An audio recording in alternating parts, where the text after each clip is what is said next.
أعوذ بالله من الشيطان الرجيم.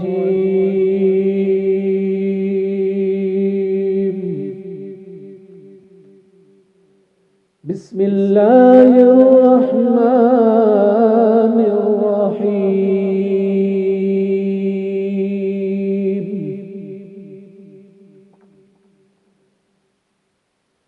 يا أيتها النفس المطمئنة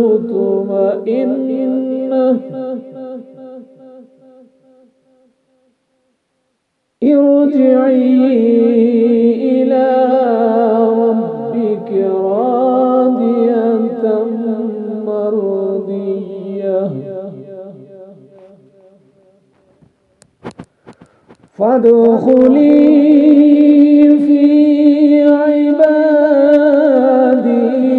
وادخلي جنتي.